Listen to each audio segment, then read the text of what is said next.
ஐயா அவர்களுக்கு நன்றி. இந்த அதிகாரமானது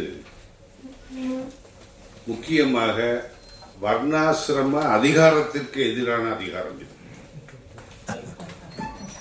ஆனால் இன்றைய உரையிலே ஐயா அவர்கள் வர்ணாசிரமம் என்கின்ற வார்த்தையை பேசவில்லை. அது ஏனோ தெரியவில்லை. மேலிருப்பது எல்லாம் செல்வத்தாலே கல்வியாலே என்று பேசிவிட்டு போய்விட்டார். பிறப்பு ஒக்கும் என்று நாம் சொல்கின்றோம். உனது பிறப்பும் எனது பிறப்பும் ஒப்பில்லை. நான் மேற்குடியில் பிறந்தவன், நீ சூத்திரனாக பிறந்தவன், நான் பார்ப்பானாக பிறந்தவன், அதனால் எனக்கு பெருமை உண்டு என்று சொல்வது வர்ணாசிரமம். அப்படியெல்லாம் சொல்லக்கூடாது என்று வள்ளுவர் பிறப்புக்கும் எல்லா உயிருக்கும் என்று எழுதினார்.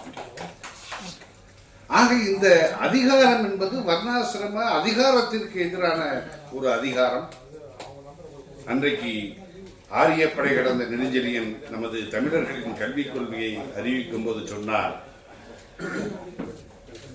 கீழ்ப்பால் ஒருவன் கற்பானாயின் வேற்றுமை தெரிந்த நாற்பால் உள்ளும், கீழ்ப்பால் ஒருவன் கற்பானாயின் மேற்பால் ஒருவன் அவன் கண் படுமே. ரெண்டு பேரும் படிச்சுட்டானா எல்லாரும் ஒண்ணுதான்டான்னு சொன்னார். ஆனா அப்படியெல்லாம் இல்லை அப்படின்னு சொன்னதுக்காகத்தான் பிறப்போக்கும் எல்லா உயிருக்கும் நீ தந்தை பெரியார் சொல்வதை போல பிறவி இழிவும் பிறவி அடிமைத்தனமும் கொண்ட சூத்திரர்களின் விடுதலைக்காக தந்தை பெரியார் எவ்வாறு உழைத்தாரோ அந்த சூத்திரர்களின் நலனை வேண்டித்தான் வள்ளுவர் அவர்கள் இந்த அதிகாரத்தை எழுதியுள்ளார்கள். அந்த சூத்திரர்கள் நம்மையெல்லாம் சூத்திரனாக்கிய அந்த வர்ணாசிரம அதிகாரத்தை நோக்கி எழுப்பிய கேள்விதான் இந்த அதிகாரம் என்று கூறி நன்றியுரை கூறுவதற்காக ஐயா மாணிக்கம் அவர்கள்.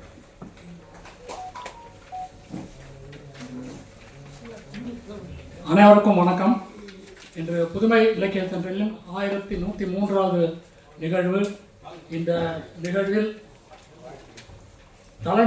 தலைமை உரையாற்றிய ஐயா வெற்றியழகன் அவர்களுக்கும், வரவேற்புரையாற்றிய பேராசிரியர் தண்டராஜ் ஐயா அவர்களுக்கும், ஆய்வுரை வழங்கிய எழுத்தாளர் பிச்சை வள்ளிநாயகம் அவர்களுக்கும்,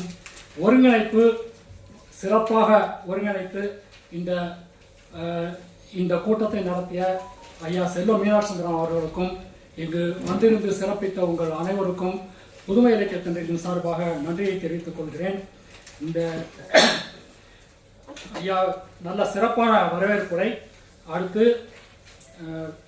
வெற்றியழகன் ஐயா தலைமுறை ஆற்றும் பொழுது தந்தை பெரியாருடைய மனித நேயம்தான் திருவள்ளுவரின் மனித நேயம் என்று குறிப்பிட்டார்கள்.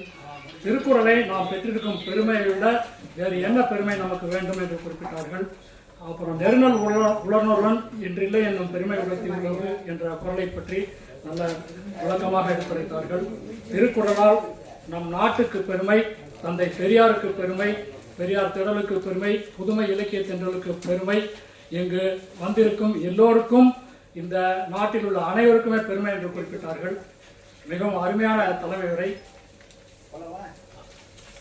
அடுத்து பெருமை பற்றி ஒரு குறிப்பு பார்த்தேன். ஒருவரின் சாதனை, திறமை அல்லது நற்பண்புகள் மூலம் தனக்கு தானே ஏற்படும் மகிழ்ச்சியான திருப்தியே பெருமை எனப்படும். இதுவே எல்லை மீறும் பொழுது அகந்தை அல்லது ஆணவமாக மாறி மற்றவர்களை இழிவாக கருதும் நிலைக்கு வழிவகுக்கும் என்று படித்தேன். அடுத்து பிச்சை வள்ளிநாயகம் ஐயா பேசும் பொழுது அவங்க பிறப்போக்கும் எல்லா உயிருக்கும் சிறப்பவா செய்தொழில் வேற்றுமையான அப்படிங்கிற குரலை பற்றி எல்லோரும் முழுமையாக தெரிந்து அந்த குரலை உள்வாங்கி பயன்பெற வேண்டும் என்று குறிப்பிட்டார்கள்.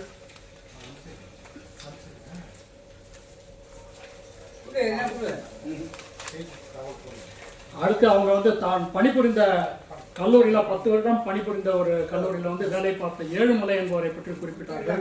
அவர் ஒன்றும் பெரிய வேலை பார்த்தவரில்லை, கல்லூரி பேராசிரியராக முதல்வராக இல்லை.